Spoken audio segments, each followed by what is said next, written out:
The wind screamed across the Montana hills like a wounded animal that night in December 1889. Snow slammed against Daniel Brooks's small log cabin, tried to tear apart plank by plank.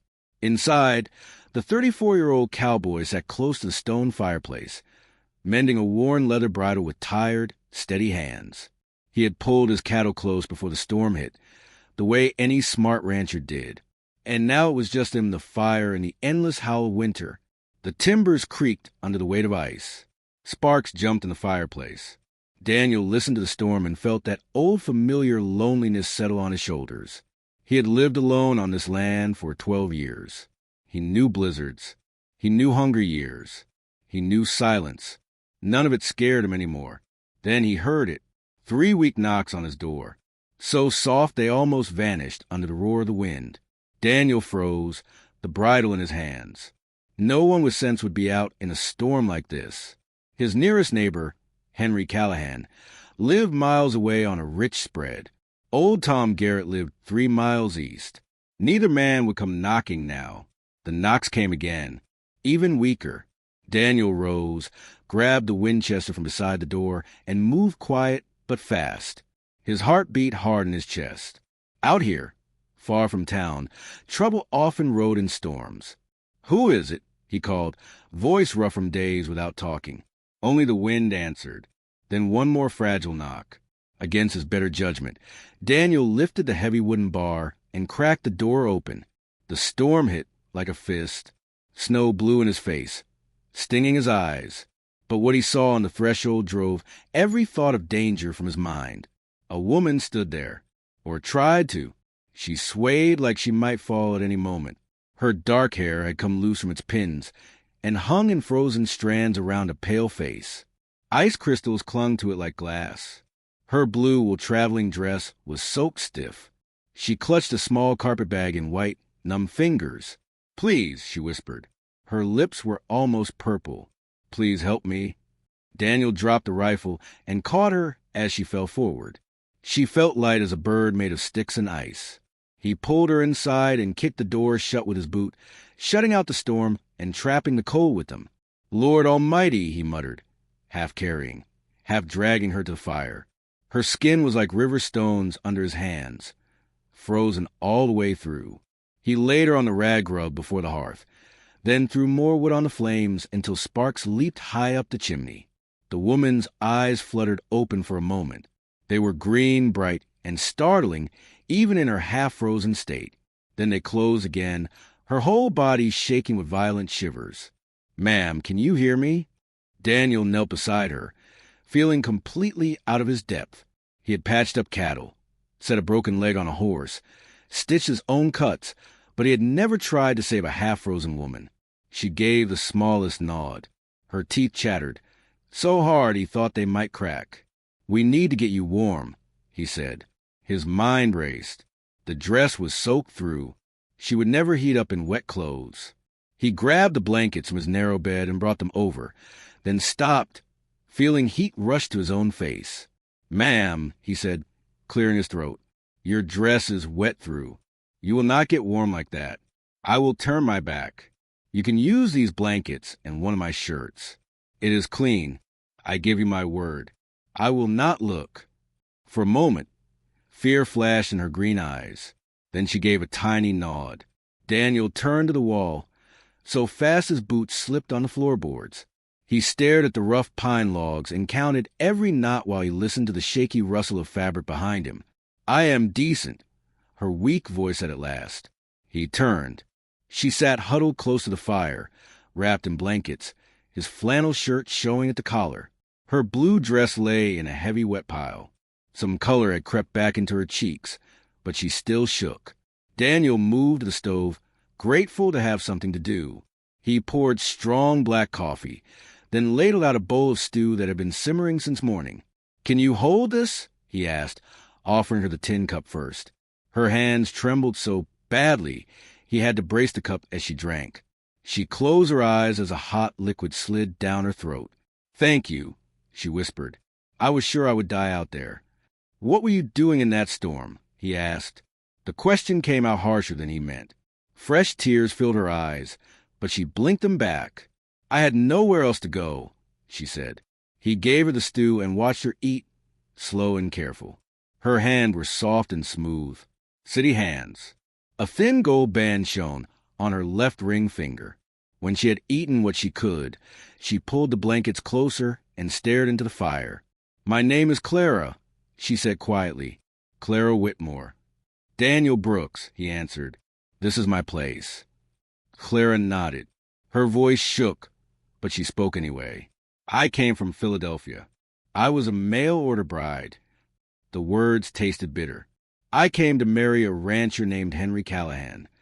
Daniel knew that name well. Callahan owned one of the largest ranches in the valley. He also had a reputation for a hard temper and a cold heart. "I arrived in Milltown this morning," Clara went on. "Mr. Callahan met me at the stage. He looked me over like I was a horse at auction. Then he said I was not what he expected. Too thin, too soft, too Eastern. He said I would never survive a Montana winter." Daniel's jaw tightened. "He brought me part of the way in his wagon. Then at the fork in the road, he stopped. He said town was only 5 miles back. Said the walk would do me good. He left me there with my bag and this." She pulled a crumpled envelope from a blanket and handed it to Daniel. The firelight showed cold, stiff sentences. Henry Callahan dissolved any understanding between himself and Miss Clara Whitmore and enclosed $10 for her passage back east. $10, Clara said with a small, broken laugh. "As if I could buy my dignity with $10. Daniel crumpled the letter and tossed it into the fire. They both watched the flames eat it. "You can stay here tonight," he said. "When the storm blows over, I will take you to town myself." "I have no money for lodging," Clara whispered. "That $10 is all I have. I sold everything to come here." "We will figure something out," Daniel said. "You take the bed. I will sleep by the fire." "I could not do that," she protested. "You could," he answered. "And you will. You have had enough hardship for one day." When he helped her to her feet, their eyes met. For the first time, he saw more than fear there. He saw a stubborn strength under all the shock and pain. This was not some fragile doll from the city. This was a woman who had walked through a blizzard rather than give up. "Thank you, Mr. Brooks," Clara said softly. "I will not forget your kindness." "Just being neighborly," he muttered, suddenly shy. Later, as he lay on the floor and listened to the storm rage outside and her soft breathing from his bed, Daniel thought of Henry Callahan. The man had ordered a bride as if he was ordering cattle, then dumped her like a sack of grain when she did not match the picture in his head. Anger burned in Daniel's chest. In the morning, he would take her to town, find her a safe place to stay, help her as best he could. It was the right thing to do. Yet, as the wind howled and the fire cracked, another thought stayed with him. The way Clara had said she would not forget his kindness. The way her green eyes had looked at him, full of hurt and pride. He had a feeling this storm had brought more than snow to his doorstep. It had brought a choice that might change his life forever. He just did not know how yet. 2 days later, when the wind finally died and the world lay buried under white, Daniel stepped outside to split firewood. The air was sharp and clear. The cabin felt different now, filled with Clara's calm voice and careful hands. He had barely lifted the axe when he heard it. Not the wind this time. The sound of horses coming through the snow. 3 riders. Clara stepped into the doorway, pale. "It is him," she said. "It is Henry Callahan." "Stay inside," Daniel told her, his hand dropping to the pistol at his hip as the riders drew closer through the glittering snow. The 3 riders came through the snow with purpose, their horses' hooves crunching to the frozen ground. Henry Callahan rode in front, his massive frame unmistakable even at a distance. The sheriff of Milltown, Wade Thompson, rode beside him. The third man was one of Callahan's ranch hands, a tough-looking fellow with a permanent scowl. Daniel stepped off the porch, placing himself between Clara and the approaching men. His hand rested near his pistol, not drawing it, but ready. Callahan stopped 20 feet away. His expression twisted when he saw Clara standing in the doorway, wrapped in Daniel's old wool shawl. "Well now," Callahan said, voice booming. "Looks like you did not get very far." Clara did not answer. Her fingers tightened around the shawl. Brooks, Callahan went on, turning to Daniel. I hear you've got something that belongs to me. Daniel didn't blink. I don't see anything of yours here. Callahan's lip curled. The woman, my bride, she came out here for me. I paid her passage. She's mine by rights. I am no man's property, Clara said, her voice steady despite the fear in her eyes. You made that clear when you abandoned me in a blizzard. The ranch hand snorted. The sheriff shifted uncomfortably, looking anywhere but at Callahan. Callahan sneered. You think a few tears and a cold night change anything? We had an agreement, legal and binding. You dissolved that agreement, Clara said. You gave me $10 and left me to freeze. You can't pretend that didn't happen. Daniel stepped forward. You heard her. She's not going anywhere with you. Callahan turned red. This is none of your concern. I'm making it my concern, Daniel answered. You don't leave a woman in a storm and come to claim her later like a misplaced saddle. The tension thickened like ice between them. Callahan put his hand on his holster, but the sheriff stepped in. That's enough, Sheriff Thompson said firmly. We settle this with words, not bullets. Miss Whitmore, do you have proof of this dissolved agreement? Clara ducked inside the cabin and returned with a crumpled letter Daniel had thrown in the fire. Only a corner survived, but the sheriff took it and studied the visible lines. He sighed. Henry, this looks pretty clear. You ended things. I was upset, Callahan protested. I didn't mean for it to be final. You left her in a storm, Daniel said. Final enough. The sheriff folded the scrap. Miss Whitmore has the right to decide where she wants to be. Henry, you can't force her. Callahan glared at Clara. You'll pay what you owe. Passage wasn't cheap. $300 plus my time. You'll work it off one way or another. Daniel's hand moved before his mind did. He stepped directly in front of Clara. Say that again, he growled, and I'll knock you off that horse. You dare threaten me? Callahan roared. I own half this valley. Daniel didn't flinch. Not this half. The sheriff raised his hands. Everyone settled down. Henry, I'm advising you to ride home. This isn't going in your favor. Callahan stared at Daniel through cold, hateful eyes. You think she'll stay with you? A nobody rancher with dirt under his nails? She'll run crying back to town soon enough. And when she does, I'll be waiting. He spurred his horse and rode off in a fury, his ranch hand rushing after him. The sheriff stayed behind only long enough to tip his hat to Clara. You let me know if he bothers you again, Sheriff Thompson said. Both of you. When he finally rode away, Clara sank onto the porch steps. Her hands trembled violently. I'm sorry, she whispered. I've brought trouble to your door. Daniel sat beside her. He brought trouble on himself. You didn't do anything wrong. Clara shook her head. People will talk. They'll say things about me, about you. Let them talk, Daniel said. I only care what you think. Clara looked at him with soft disbelief. Why would you care what I think? Daniel opened his mouth, then stopped. He didn't know how to explain the feeling in his chest, the way her presence had changed the cabin, the way he found himself wanting to protect her, to fix every hurt she had endured. She wiped her eyes. Maybe I should go to town. Stay at a boarding house. Find work. There's no work for a woman alone, Daniel said quietly. Not decent work. And staying here will ruin both our reputations. Daniel's jaw tightened. Your reputation matters more than mine. Clara looked at him, her expression softening. You're a good man, Daniel Brooks. He stared at the mountains to hide the way her words affected him. The storm kept them trapped in the cabin for 3 more days. By the second morning, Daniel stopped pretending they would leave soon. The snow piled high, and the wind returned with sharp, icy bites. Clara helped cook, clean, and tend the fire. Daniel braved the cold to check on the animals and haul water from the well. By the 3rd day, they fell into an easy rhythm that surprised them both. You make fine biscuits, Daniel said one evening as he cleaned his plate. I had a good mother, Clara said, her voice soft. She taught me to make something from nothing. I didn't know the lesson would become so literal. They talked for hours. Clara told stories of Philadelphia society, of books she loved, and places she longed to see. Daniel told her about driving cattle north, the first winter he spent alone, the cabin he had built with help from a traveling carpenter. Later that night, Clara mended one of his shirts by lamplight. "You work fast," Daniel said gently. "Necessity," she answered, "and I want to be useful." "You are." They fell silent, the words hanging in the warm air between them. When the storm finally broke, the world outside glowed under a blanket of bright white snow.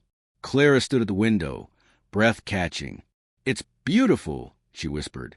"You should see it in spring," Daniel said quietly beside her.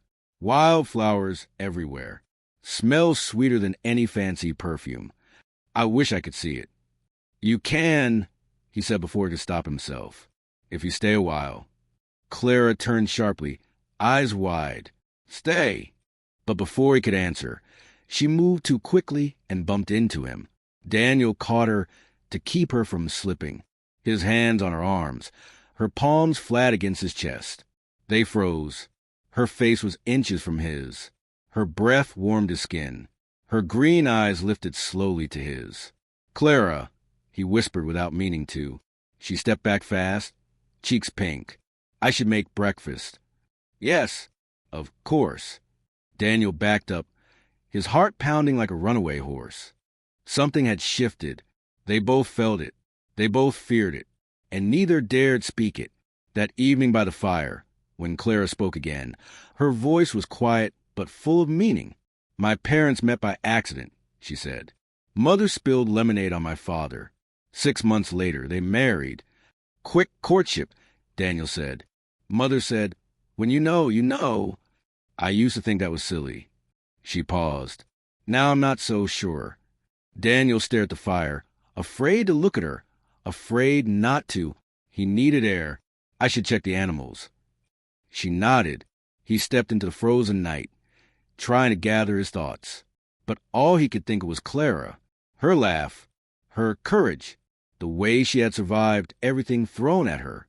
When he returned, he found a warm plate waiting on the stove. Clara sat writing in a small journal. "You didn't have to save me supper," he said. "It's nothing," she replied without looking up. "You've done so much." He stood there, unable to speak. No woman had ever cared for him like that. Then Clara lifted her gaze, her expression soft and full of gratitude. "You could have turned me away," she said. "But you didn't. That means more than you know." He swallowed hard. "You can call me Daniel," he said quietly. She smiled for the first time all day. "Good night, Daniel." When she closed the bedroom door behind her, Daniel stood alone in the warm cabin, his heart no longer his own. He knew then that what he felt was no accident, no confusion, no passing kindness. He loved her, and that love was about to be tested. Because the very next morning, as he stepped outside to split kindling, Daniel heard horses again. 3 of them. And this time, Callahan wasn't coming to talk. He was coming to take. Daniel gripped the axe so tightly his knuckles turned white. The 3 riders moved through the snow with purpose, their horses pushing frost into the air with every breath. But this time, Callahan wasn't trying to talk. He looked like a man ready to wage war. Clara appeared in the doorway. Her face went pale when she saw the riders. "It's him again," she whispered. "Stay inside," Daniel said, stepping forward with steady resolve. But when Callahan stopped his horse, he didn't get off.